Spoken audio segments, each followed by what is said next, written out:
क्या कभी सोचा है कि देवी देवताओं की तस्वीरों या मूर्तियों में जो भी हम देखते हैं, हर एक चीज का कोई ना कोई मतलब होता है। आज हम एक ऐसी ही तस्वीर के पीछे छिपे हुए गहरे सिंबल्स और उनके रहस्यों को एक एक करके समझने की कोशिश करेंगे। जरा इस शांत और खूबसूरत छवि को देखिए, है ना।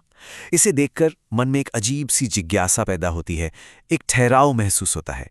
लेकिन इस खूबसूरती के पीछे जो इशारे छिपे हैं, उनका आखिर मतलब क्या है? और बस यही है हमारा आज का सवाल। तो चलिए आज हम इन सिंबल्स के असली मतलब को खोजते हैं और ये समझने की कोशिश करते हैं कि ये हमें क्या सिखाते हैं। तो चलिए मिलते हैं हमारे आज के विषय से। ये हैं देवी सरस्वती, ज्ञान, कला और विद्या की देवी। और देखिए, वो सिर्फ ज्ञान या संगीत की ही देवी नहीं है, बल्कि कला, वाणी, बुद्धि और सीखने से जुड़ी हर चीज की देवी हैं।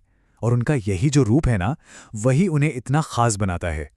और सबसे दिलचस्प बात पता है क्या है? चाहे कोई पेंटिंग देखें या कोई मूर्ति, उनके जो खास सिंबल्स हैं वो हमेशा एक जैसे ही रहते हैं। और यही बात उनके टाइमलेस इंपॉर्टेंस को दिखाती है। तो सबसे पहले बात करते हैं उनके हाथ में मौजूद इस वाद्य यंत्र की। ये सिर्फ संगीत के लिए नहीं है। नहीं, इसके पीछे एक बहुत ही गहरा, एक कॉस्मिक रहस्य छिपा है। चलिए पता लगाते हैं। इस वाद्य यंत्र का नाम है वीणा। और ये सिर्फ एक इंस्ट्रूमेंट नहीं, ये कला और हार्मनी का एक बहुत ही पावरफुल सिंबल है। पर वीणा सिर्फ एक साज नहीं है। असल में ये ज्ञान, मन और बुद्धि के बीच के परफेक्ट बैलेंस, एकदम सही तालमेल का प्रतीक है। कहते हैं कि जब ये तीनों एक सुर में होते हैं ना, तभी असली ज्ञान पैदा होता है। और जरा सोचिए, ऐसा माना जाता है कि वीणा की धुन ही इस सृष्टि की, क्रिएशन की पहली आवाज है। वो फंडामेंटल वाइब्रेशन जिससे हर चीज बनी है। कितना कितना गहरा मतलब है इस एक सिंबल का। तो संगीत की ध्वनि से अब आगे बढ़ते हैं शब्दों के ज्ञान की तरफ, यानी उनके हाथ में मौजूद उस पवित्र ग्रंथ पर, जो ज्ञान का एक बिल्कुल ही अलग डायमेंशन दिखाता है। जैसा कि हम देख सकते हैं, उनके एक हाथ में अक्सर एक किताब या कोई धर्म ग्रंथ होता है। ये भी उनके रूप का एक बहुत ही जरूरी और इम्पॉर्टेंट हिस्सा है। ये जो पुस्तक है, ये वेदों का प्रतीक है। मतलब वो ज्ञान जो डिवाइन है, यूनिवर्सल है और जिसकी कोई टाइम लिमिट नहीं है। ऐसा ज्ञान जिसमें दुनिया के सारे विज्ञान और सारी कलाएं समाई हुई हैं। अच्छा, तो वीणा और पुस्तक की बात तो हो गई। अब जरा उनके परिधान और उनके साथियों पर भी नजर डालते हैं। इनसे उनके चरित्र और उनके संदेश के बारे में और भी बहुत कुछ पता चलता है।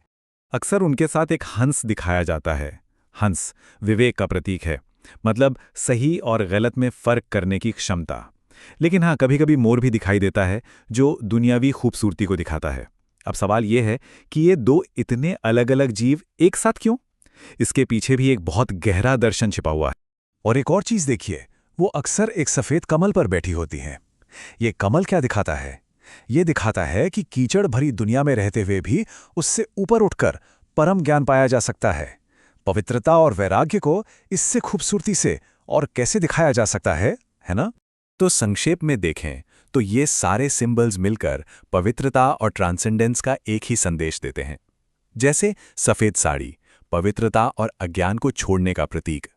कमल का फूल, दिव्य ज्ञान और सत्य का। और हंस, सच और झूठ में फर्क करने की क्षमता का प्रतीक। तो अब तक हमने इन अलग अलग सिंबल्स को एक एक करके समझा। चलिए अब इन सारे धागों को एक साथ जोड़ते हैं और एक पूरी तस्वीर बनाते हैं, ताकि हम सरस्वती के असली सार को समझ सकें। वीणा, पुस्तक, हंस, कमल, जब ये सब एक साथ आते हैं तो एक ऐसी देवी की छवि सामने आती है जो ज्ञान, चेतना और क्रिएटिविटी के आजाद और लगातार बहते रहने का प्रतीक है। एक विचार है जो इस बात को बहुत खूबसूरती से बयां करता है कि वो शक्ति और बुद्धि के उस मिलन का प्रतिनिधित्व करती हैं, जिससे एक ऑर्गेनाइज्ड क्रिएशन का जन्म होता है। तो अगर संक्षेप में कहें तो देवी सरस्वती ज्ञान, क्रिएटिविटी और प्योर विजडम की एक जीती जागती मूर्त है।